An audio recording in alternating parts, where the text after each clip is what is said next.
Hello everyone, welcome to Gagan the deserving India IAS institute Chandigarh. मेरा नाम इंद्रजीत।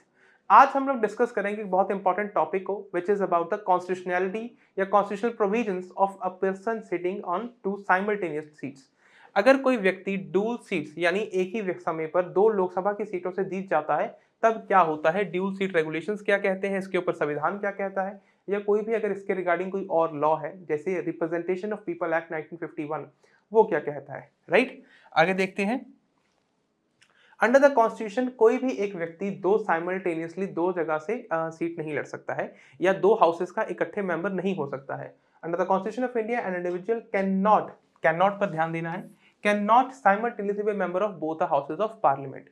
यानी अगर कोई व्यक्ति ऑलरेडी राज्यसभा का मेंबर है, राइट, अगर वो राज्यसभा का मेंबर है तो राज्यसभा का मेंबर होते होते वो लोकसभा के इलेक्शन लड़ गया और जीत भी गया, तो क्या वो लोकसभा और राज्यसभा दोनों का मेंबर बनेगा? नहीं, उसे अपनी राज्यसभा वाली सीट वेकेट करनी होगी। अगर वो नहीं करते हैं तो वो ऑटोमेटिकली राज्यसभा की सीट वेकेटेड मान ली जाएगी और वो लोकसभा के मेंबर हो जाएंगे, राइट।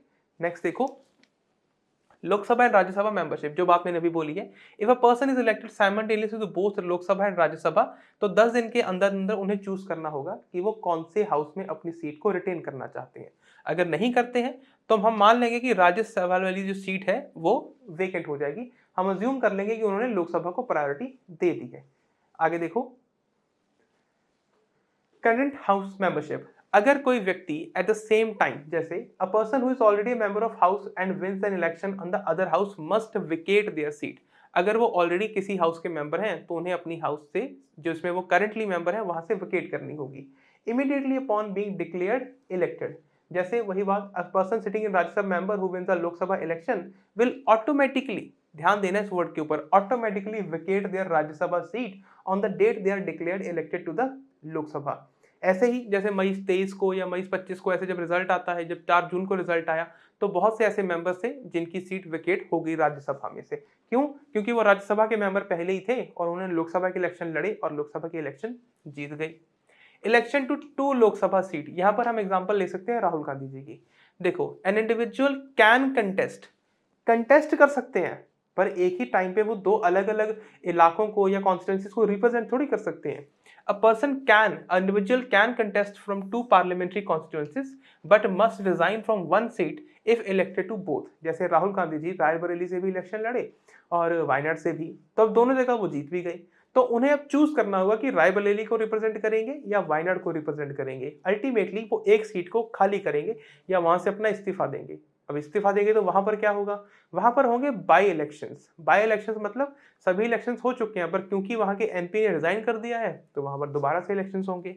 आगे देखो, state assembly and Lok Sabha membership. कोई एक व्यक्ति एक ही टाइम पे दो अलग अलग हाउसेस का मेंबरशिप नहीं हो सकता, होल्ड नहीं कर सकता है। जैसे a person can not be MLA and an MP at the same time. वो मेंबर ऑफ पार्लियामेंट और मेंबर ऑफ लेजिस्लेटिव असेंबली एक ही समय पर नहीं हो सकते हैं। Members of state legislative assembly elected to Lok Sabha must resign their seats in legislature या state legislature seats। जैसे यहाँ पर एग्जांपल लेना चाहेंगे हम पंजाब के जो प्रेजेंट मुख्यमंत्री हैं सरदार भगवंत सिंह मान, तो इससे पहले 2019 वाले लोकसभा इलेक्शंस में वो संगरूर कॉन्स्टिट्यूंसी से ही जीतकर एमपी बने थे और लोकसभा में गए थे।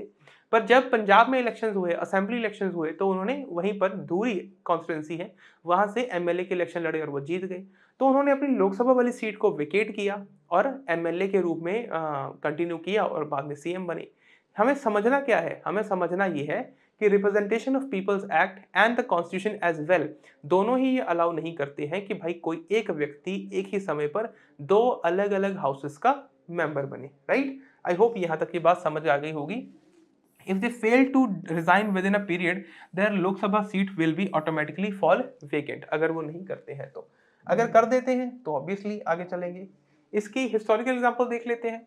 In 1999, a member who chose to retain their Punjab Legislative Assembly seat despite being elected to the Lok Sabha, resulting in their Lok Sabha seat being vacant। तो उन्हें वो वेकेंट मान लिया गया कि भाई जब आपने एमएलए की ही सीट को चूज कर लिया है तो एमपी वाली सीट खाली रह गई। This detailed explanation underscores the constitutional and legal provisions governing the prohibition of simultaneous membership in multiple legislative bodies। Multiple legislative bodies कौन कौन सी होती हैं? लोकसभा, राज्यसभा और विधानसभा। ठीक है, कोई भी हमें अगर क्रक्स में अगर बात करनी हो तो कोई भी एक व्यक्ति किसी भी दो कॉन्स्टिट्यूएंसीज को साइमल्टेनियसली रिप्रेजेंट नहीं कर सकता और कोई भी एक व्यक्ति दो अलग अलग हाउसेस का साइमल्टेनियसली मेंबर नहीं हो सकता। तो आई होप ये टॉपिक आपको समझ आ गया होगा। ये टॉपिक बहुत नुक्स में भी है क्योंकि बहुत से ऐसे कंटेस्टेंट्स हैं, बहुत से ऐसे कैंडिडेट हैं जिन्होंने दो जगह अलग अलग जगह से इलेक्शन लड़े और दोनों ही जगह से जीत गए। एग्जाम्पल के लिए जैसे मैंने अभी राहुल गांधी जी की बात करी, तो ऐसे में क्या होगा देखना होगा, वो बात की बातें हैं, पर आपको इसके कॉन्स्टिट्यूशनल और लीगल प्रोविजन समझने आपके एग्जाम पॉइंट ऑफ व्यू से जरूरी है। तब तक अपना ख्याल रखें, खुश रहें, धन्यवाद।